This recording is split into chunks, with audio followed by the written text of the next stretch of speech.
ભાવનગર રેન્જના range AGP Shri R વી અસારી સાહેબ તેમજ ભાવનગર જિલ્લા એસપી શ્રી નિતેશ પાંડે સાહેબની સૂચના તેમજ માર્ગદર્શન હેઠળ પશુ ચોરી માટે કુખ્યાત મસલા ગેંગના આરોપી છે તેઓને પકડી પાડી વલભીપુર પોલીસ સ્ટેશનનો પશુ ચોરીનો ગુનો છે એ ઉકેલવામાં આવેલ છે. બનાવની વિગત જોઈએ તો ગત તારીખ 6ના રોજ વલભીપુર પોલીસ સ્ટેશન ખાતે પશુ ચોરી બાબતનો ગુનો નોંધવામાં આવ્યો હતો. તે બાબતની તપાસ વલભીપુર પોલીસ સ્ટેશનના in charge PI Shri M R Bhalgariya દ્વારા તપાસણી કરવામાં આવી રહેલી હતી. આજરોજ બાતમીના આધારે મસલા ગેંગના કુલ 3 આરોપી છે તેને ઝડપી પાડી અને આ જે વલભીપુર પોલીસ સ્ટેશનનો પશુ ચોરીનો ગુનો છે એ ઉકેલવામાં આવેલ હતો.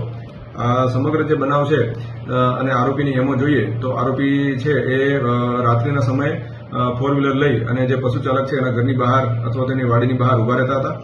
તેમજ એકલતાનો લાભ લઈ પશુને છે એ 4વ્હીલર ગાડીમાં લઈ જઈ ચોરી કરતા હતા.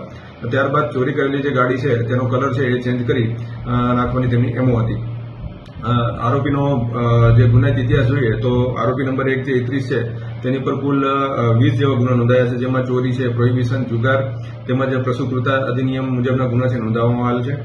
આરોપી નંબર 2 છે ઇમરાન, તેની ઉપર કુલ 8 ગુના તેમજ આરોપી નંબર 3 સોહેબ છે તેના ઉપર કુલ 7 ગુના છે એ નોંધવામાં આવેલ છે. સદરૂપ બાબતે વધુ તપાસ જે છે એ વલભીપુર પોલીસ સ્ટેશનના ઇન્ચાર્જ પીઆઈ એમ આર ભલગરિયા દ્વારા કરવામાં આવી રહેલ છે. સાંજ સમાચાર ફેસબુક પેજને લાઇક કરો, વિડીયો શેર કરો અને વધુ વિગતવાર સમાચાર માટે sanssamachar.net વિઝિટ કરો.